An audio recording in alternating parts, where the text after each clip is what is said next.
Hello வாங்க, எப்படி இருக்கிறீங்க? நல்லா இருக்கிறீங்களா? இன்றைக்கி அஸ்வின் சீக்ரெட் சமையலில் சூப்பரான சித்ரான்னா பண்ண போகிறேங்க.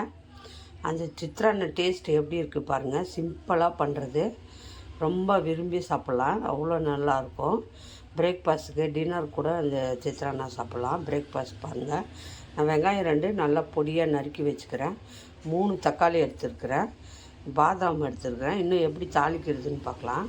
பாருங்கள், கடாய் வச்சுட்டேன். நான் ஏற்கனவே சாப்பாடை வடித்து வச்சுக்கிறேன்.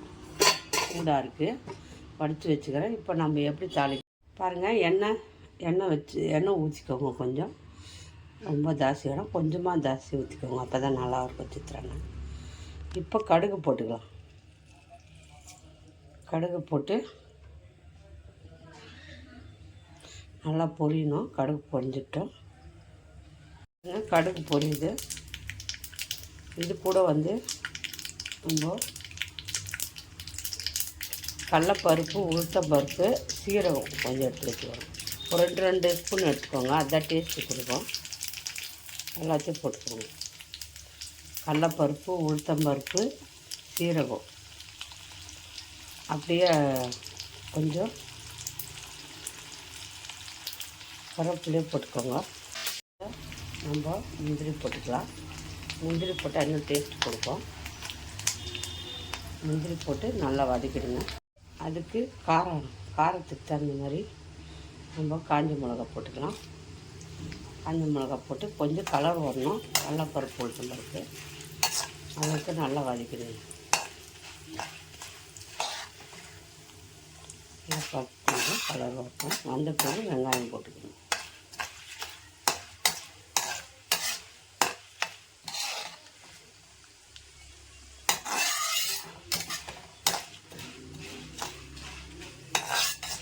நல்லா வதக்கணும். நல்லாயிருக்கும் டேஸ்ட்டு. இது இந்த மாதிரி சிம்பிளான ஒரு சித்ரான்னா சித்ரான்னா கர்நாடகாவில் நீங்கள் வீட்டில் பண்ணுங்கள். தமிழ்நாட்டில் என்ன பண்ணுங்க, இந்த மாதிரி தால்ச்சா வேறு தக்காளி சாப்பாடு அப்படின்னு சொல்லுவோம். இது சித்ரான்னா சொல்லுவோம். தக்காளி எல்லாம் ஜாஸ்தி போட மாட்டோம், கம்மியாக தான் போடுவோம். ஆனால் டேஸ்ட்டாக இருக்கும். இது பெங்களூரில் சித்ரான்னா ஃபேமஸ்ஸு பெங்களூர் தான். பருப்பு கலர் வந்துச்சு. நம்ம இப்போ வெங்காயம் போட்டுக்கலாம்.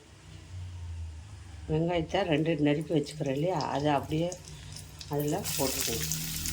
போட்டு நல்லா வதக்கணும். நல்லா வதக்கிடுங்க.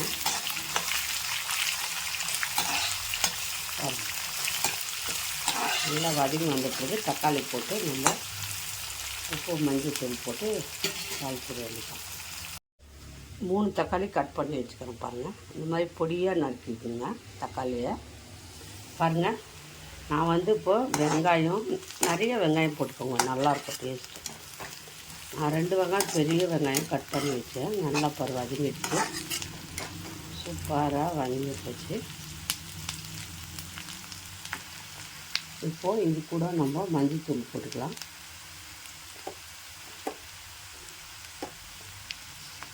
ஒரு 1/4 ஸ்பூன் மஞ்சள் தூள் போட்டுக்கோங்க. போட்டு நல்லா வதக்கிடுங்க.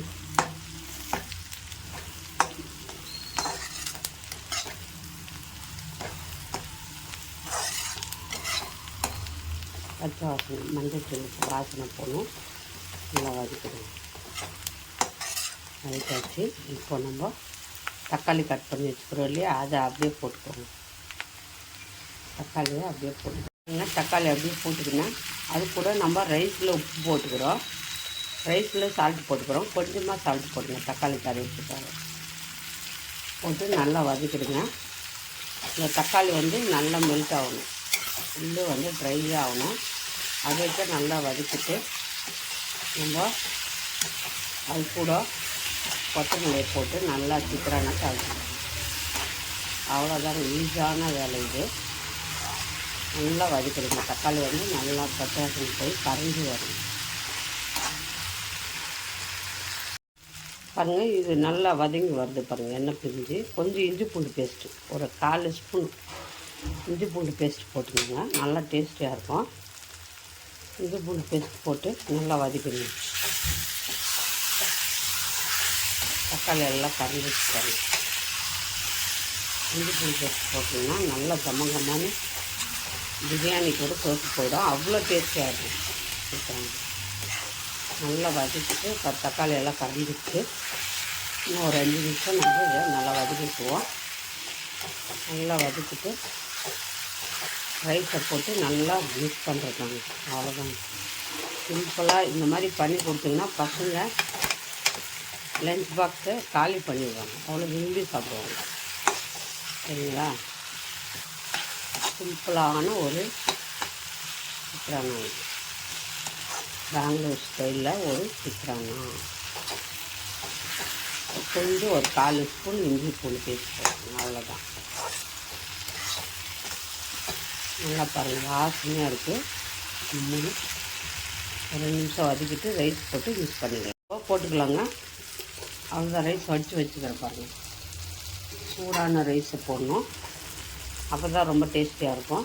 எல்லாத்தையும் அதில் போட்டு நல்லா மிக்ஸ் பண்ணிக்கணும்.